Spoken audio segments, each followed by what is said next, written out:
Hello दोस्तों, मेरी आवाज़ आ रही है? अगर आवाज़ ना आए तो प्लीज़ कमेंट में बता दीजिएगा। हालांकि लाइव नहीं है ये, फिर भी तो यहाँ पे ये 25 मार्क्स का एमपीपीएससी मेंस का एसे है जो आता है। एक 50 मार्क्स का आता है जो 12 पेजेस में लगभग लिखने होते हैं 1000 वर्ड्स में, और एक 250 वर्ड्स में लिखने होते हैं जो 25 मार्क्स के होते हैं। तो ये मैंने लिखा हुआ जब मैंने टेस्ट सीरीज स्टार्ट किया था लास्ट टाइम मेंस मैंने लिखा हुआ, अभी तो रिजल्ट नहीं आया और क्लियर भी मतलब होगा कि नहीं होगा, क्योंकि मेरा साइंस का पेपर बहुत बेकार हुआ है। बाकी तो सारे पेपर 5 पेपर अच्छे ठीक ठाक हुए हैं। तो फिर भी मैं मतलब एक आइडिया दे सकती हूँ कि मेंस में आप लोग कैसे आंसर राइटिंग कर सकते हो। ऐसे स्पेशली अगर ऐसे में आप 65 प्लस गेन कर गए तो मतलब खेल गए है ना 100 में। तो अब जैसे कि इसमें मैंने कितना मार्क्स कितने पाए हैं, मैंने एक मिनट सॉरी, मैं ऐसे में यहाँ पे आउट ऑफ 25 मैं पाई हूँ 16 मार्क्स। तो 16 marks is the good marks, क्योंकि ऐसे मिलते नहीं हैं। मतलब किसी को मिल जाएंगे 10, 11, 12, मतलब 16, 17, 18 तक बहुत अच्छे मार्क्स माने जाते हैं। तो अब शुरू करते हैं। जैसे मैंने यहाँ पे शुरू किया, आप किसी भी ऐसे को अगर लिखते हैं तो सबसे अच्छी बात है कि आप किसी भी, जैसे मैंने यहाँ पे लिखा है संस्कृत श्लोक से स्टार्ट कर सकते हो। कोई कहावत हो अच्छी, किसी फिल्म का डायलॉग हो बट ऑथेंटिक हो, ऐसा नहीं कि आप कुछ भी लिख रहे हो, या फिर कोई जानी मानी कहावतें हो, है ना, ऐसे। तो लेकिन उस ऐसे से रिलेट करना चाहिए। तो मैंने यहाँ पे ये जो 4 टॉपिक दिए गए थे उनमें से एक किसी को करना था, तो मैंने लास्ट वाला टॉपिक यहाँ पे ऐड किया है, ये वाला भारतीय संस्कृति और पर्यावरण संरक्षण में संबंध। तो सबसे पहले तो आप टॉपिक को पढ़ो कि है क्या, वो कह क्या रहा है। भारतीय संस्कृति और पर्यावरण संरक्षण में संबंध। तो मैंने शुरू कैसे किया है आप ये देखिए। सर्वे भवन्तु सुखिनः सर्वे सन्तु निरामया, यानी कि हमारी जो भारतीय संस्कृति है वो सबसे पहले क्या बोलती है कि खाली मानव नहीं, जो निर्जीव हैं या फिर जैसे जो पेड़ पौधे हैं, जो जितने भी जंतु हैं, जितने प्रकार के हैं, जिनके पास बोलने की क्षमता नहीं है, वो अपने भाव को व्यक्त नहीं कर सकते हैं, वो उन सभी का सुखी होना ही सबसे बड़ी मतलब सबसे बड़ी सुख की प्राप्ति करना होगा। तो ये मतलब पर्यावरण संरक्षण को इसमें द्योतक मान रहा है कि भारतीय संस्कृति ना केवल मानव की संस्कृति है बल्कि पर्यावरण संरक्षण को भी वो अपनी संस्कृति, अपनी परंपरा, अपने रीति रिवाज में सम्मिलित करता है ना। तो फिर अर्थात सभी लोगों को खुश रखो तथा प्रकृति में पाए जाने वाले सभी वनस्पतियों, पेड़ पौधों, जैसे यहाँ पे जो मेन मैंने यहाँ पे कीवर्ड सभी लोगों को खुश रखो, ये कीवर्ड है, इसको हाईलाइट करना ना भूलें। और तथा जीव जंतुओं को उनके जीवन जीने का अधिकार दो, ये जैसे बहुत इंपॉर्टेंट लाइन है, तो मैंने यहाँ पे लाइन अंडरलाइन किया हुआ है। उपर्युक्त धारणा को पिरोए हुए हैं हमारी भारतीय संस्कृति, ये हमने बता दिया है। ये जो श्लोक है वो कहना क्या चाहता है, उसके बाद है ना हम लोग ने ये बता दिया कि भैया ये कहना क्या चाह रहा है। जहाँ मानव समाज के अलावा भी प्रत्येक जीव जंतुओं को उनके जीने का अधिकार दिया जाना तथा उनकी रक्षा करना धर्म माना जाता है। तो मानव समाज का केवल ये अधिकार नहीं है कि आप पर्यावरण को केवल यूज करो, पेड़ पौधों को काटो, जलाओ, जो मना है वो करो, बल्कि उनका संरक्षण भी मानव का कर्तव्य होता है।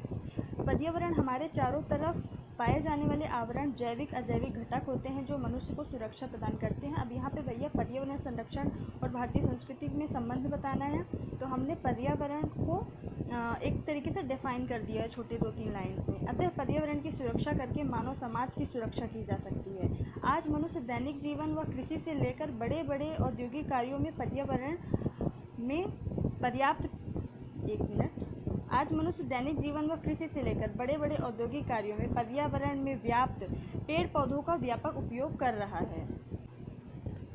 अतः यह कहने में अतिशयोक्ति नहीं होगी कि प्रकृति रक्षति रक्षतः। जैसे अब ये दूसरा श्लोक आ गया। अब जब ऐसे कीवर्ड्स यूज करेंगे, ऐसे जो संस्कृत के श्लोक या फिर कोई भी नॉर्मल चीज़ें जब हाईलाइट करके यूज करेंगे ना, तो एग्जामिनर का ध्यान अपने आप जाएगा और उसका मन करेगा कि यार अच्छा ऐसे और आगे बढ़ते हैं। अर्थात अगर हम प्रकृति की रक्षा करेंगे तथा आने वाली, अब इसको समझा, प्रकृति रक्षति रक्षता को समझा दिया गया है कि अर्थात अगर हम प्रकृति की रक्षा करेंगे तथा आने वाली पीढ़ी को देखते हुए पर्यावरण का उपयोग करेंगे तो ही प्रकृति हमारी तथा हमारी संस्कृति की रक्षा करेगी। अब संस्कृति और पर्यावरण में क्या मतलब जुड़ाव है अगर आपको समझना है तो देखो, हम नीम की पीपल की पूजा करते हैं, तुलसी की पूजा करते हैं, तुलसी का काढ़ा बना के पीते हैं, है ना। तो ये हम पर्यावरण हमें संरक्षण दे रही है और हम पर्यावरण को संरक्षण दे रहे हैं। और ये हमारी संस्कृति ही तो है कि हम वृक्ष की पूजा करते हैं, बरगद की पूजा करते हैं, गाय की पूजा करते हैं। तो ये हमारी संस्कृति है कि एक तरीके से हम उन जीवों की रक्षा करते हैं। जैसे गौ हत्या, हमारे यहाँ पे गौ हत्या नहीं की जाती है। तो एक तरीके से हमारी संस्कृति, हमारी परंपरा है कि उन जीवों की रक्षा करें जो असक्षम हैं अपनी स्वयं की रक्षा करने में। तो मानवीय समाज में भारतीय संस्कृति की बात करें तो पर्यावरण से सीधा संबंध है। वैदिक काल से ही भारत में, अब भैया हमने हिस्ट्री पढ़ी है तो हिस्ट्री में जो भी आपने पढ़ी है उनको सबको रिलेट करके यहाँ पे लिख दो। मतलब आप जो 5 पेपर ऐसे के अलावा जो 5 पेपर पढ़ रहे हो उन सभी का ज्ञान आपको इस ऐसे में बटोर के लाना है।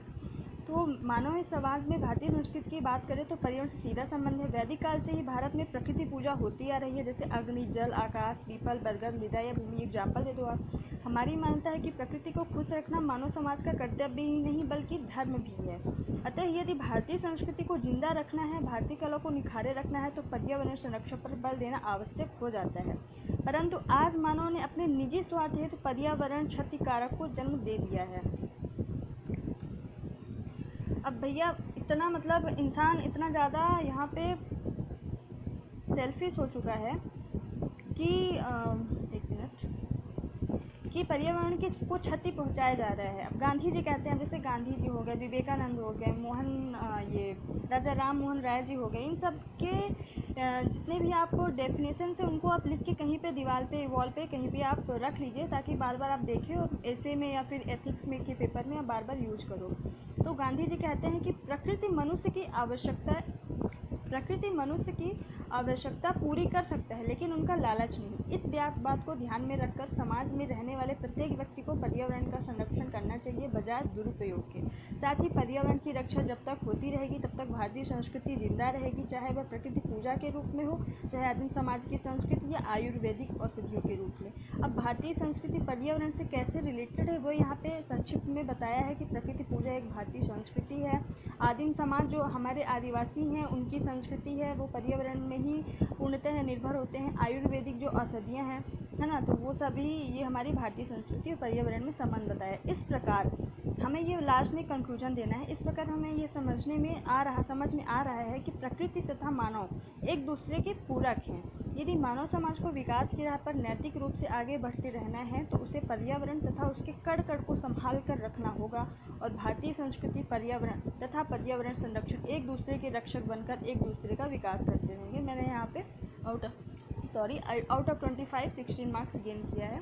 तो मैं अभी एक 1000 वर्ड्स वाला जो 50 मार्कर है वो भी लेके आऊँगी किसी दिन।